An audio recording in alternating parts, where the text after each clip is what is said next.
લોકશાહીનું મોટામાં મોટું પર્વ એટલે ચૂંટણીનું પર્વ અને ચૂંટણીના પર્વનો સૌથી અગત્યનો દિવસ એટલે મતદાનનો દિવસ.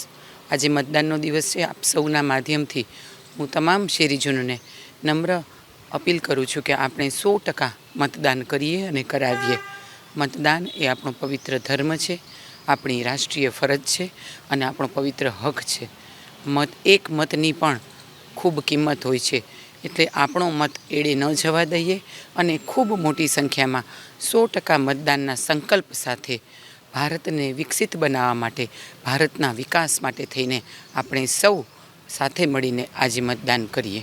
રાજકોટે નિશ્ચય કરી લીધો છે કે જે રીતે રાજકોટનો ગત વર્ષમાં વિકાસ થયો છે એ જ રીતે નિરંતર વિકાસની યાત્રા ચાલુ રાખવી છે અને એટલા માટે થઈને રાજકોટનો શહેરીજનોએ રાજકોટના વિકાસ માટે થઈને ગમે એવા ટાઢ તડકા અને ગરમી હોય છતાં પણ મેક્સિમમ મતદાન થાય, અત્યાર સુધીના ઇતિહાસમાં સૌથી વધુ મતદાન થાય એવા નિશ્ચય સાથે સમગ્ર રાજકોટવાસીઓ આજે મતદાન કરવા માટે ઉમટી પડવાના છે.